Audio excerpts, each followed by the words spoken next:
हे viewers, कैसे हैं आप? आशा है आप लोग बहुत ही अच्छे होंगे और अपनी लाइफ में मस्त होंगे। आज के इस वीडियो में हम बात करेंगे हस्बैंड वाइफ के प्यार को बढ़ाने के लिए कुछ नियम, कुछ कायदे, कुछ कानून के बारे में हम बात करेंगे कि क्या ऐसी चीज़ें हम फॉलो करें अपने जीवन में कि हम अपनी लाइफ में अपने हस्बैंड वाइफ के रिश्ते को बहुत ही बेहतर कर सकें, पहले से भी ज़्यादा मजबूत कर सकें। तो आगे बढ़ते हैं इस वीडियो में। तो सबसे पहली बात आती है ईमानदारी। सबसे पहले अपने रिश्ते के प्रति ईमानदार रहिए, वफादार रहिए और एक दूसरों के लिए हमेशा आभार व्यक्त करते रहिए। आभार व्यक्त मतलब थैंक यू, थैंक्स, आप मेरे जीवन में आए। और होता है ना, बहुत वाइफ अगर कोई चीज़ अच्छा कर लेती है तो हम हिचकते हैं उसको धन्यवाद करने में, उसको मतलब किसी भी तरीके से मतलब वेल डन बोलने में। तो ऐसा बिल्कुल ना हो। मतलब अगर आपको अपनी वाइफ की कोई बात अच्छी लगी हो या फिर वाइफ को हस्बैंड की कोई बात अच्छी लगी हो तो आभार व्यक्त करने से बिल्कुल ना चूकें और एक दूसरे के लिए हमेशा एक पिलर के जैसे खड़े रहिए। चाहे जिंदगी में कोई साथ दे ना दे, कोई अहमियत नहीं रखता, लेकिन अगर हस्बैंड वाइफ एक दूसरे के साथ हैं तो जिंदगी में कभी कोई परेशानी आ ही नहीं सकती। और जो अगली बात है, अपमान, अपने पति का अपमान, अपनी वाइफ का अपमान बहुत सोच समझ के करें। और हमेशा एक चीज़ का ध्यान रखिए, अपमान करके आप एक दूसरे का अपमान करके कभी भी अपने लिए सम्मान आप पा नहीं सकेंगे। इसलिए बेहतर होगा अगर आपकी वाइफ से या फिर आपके पति से कोई गलती हो गई है या फिर कुछ ऐसी चीज़ें आप जानती हैं तो उनको फील कराइए, उनकी गलतियों का उनको एहसास कराइए। ये तो आपका फ़र्ज़ है। जिस तरीके से हस्बैंड वाइफ एक दूसरे के लिए ज़रूरी होते हैं ना लाइफ में, ठीक उसी तरीके से एक दूसरे की कमियों को भी हमें बर्दाश्त करना पड़ेगा। तभी हमारी लाइफ जो है ना आगे बढ़ पाएगी। और ऐसा कोई बंदा है ही नहीं परफेक्ट, ऐसा कोई बंदा परफेक्ट है ही नहीं जिसमें कोई कमी ना हो। हस्बैंड के अंदर भी कमियां होती हैं, वाइफ के अंदर भी कमियां होती है, लेकिन शादी होने के बाद कोशिश करिए कि एक दूसरे की कमियों को नज़रअंदाज करिए और ज़िंदगी को बेहतर बनाइए। अगर हम एक दूसरे की यूं ही कमियों को गौर करते रहेंगे ना तो हस्बैंड वाइफ की जो अच्छाइयाँ हैं ना वो हमें कभी दिख नहीं पाएंगी। इसीलिए जब एक रिश्ते में आ जाता है ना इंसान, तो थोड़ा सा गूंगा, बहरा, अंधा बनना भी बहुत ज़रूरी है। इतनी गिद्ध की आंखों से अगर देखेंगे ना हम रिश्तों में तो रिश्ते के अंदर खोटी खोट नज़र आएगी हमें। इसलिए बेहतर होगा कि कुछ अच्छाइयों को देखने के लिए थोड़ा बहुत इग्नोर भी करिए कमियों को। और जो अगली बात है, हमेशा सच सवर के रहिए। चाहे वो हस्बैंड हो चाहे वो वाइफ हो, हमेशा अपनी पर्सनैलिटी को अच्छा मेंटेन करके रखिए, अपने आप को व्यवस्थित करके रखिए। देखिए, एक वाइफ जो होती है ना, अगर जब शादी से पहले अगर उसको कहीं जाना होता है ना तो बहुत अच्छे से सलीके से तैयार होके निकलती है वो। और लेकिन जब वो घर में रहती है तो वो पूरे घर का ध्यान रखती है। ये वाला कोना बिल्कुल सेट होना चाहिए, वो वाला कोना बिल्कुल सेट होना चाहिए, लेकिन सिर्फ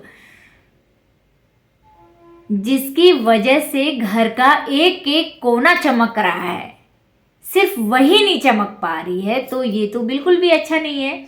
सबसे पहले जो है ना, वाइफ का चमकना, वाइफ का अच्छा दिखना, हस्बैंड का अच्छा दिखना बहुत ज़रूरी है, ताकि हम एक दूसरे के अच्छे चेहरे को, प्यारे भरे चेहरे को देख सकें और खुश हो सकें। और जो अगली बात है, फिजूल खर्ची से भी बचें। मेरा मानना है कि जिंदगी में ना लिमिटेड खर्चे अगर हम रखते हैं ना अपनी लाइफ में, तो हम हमेशा खुश रहते हैं। ज़्यादा खर्चों से ऐसा बिल्कुल नहीं है कि हम ज़्यादा खर्चा करेंगे तो हम तभी खुश रह पाएंगे, ऐसा बिल्कुल नहीं है। अगर हमें 10,000 की अगर साड़ी लेनी है और अगर हमारे पास पैसे नहीं भी हैं और 5,000 की अगर हमने ले ली है, तो मुझे बिल्कुल नहीं लगता कि शायद हमारी खुशी में कोई कमी आ जाएगी।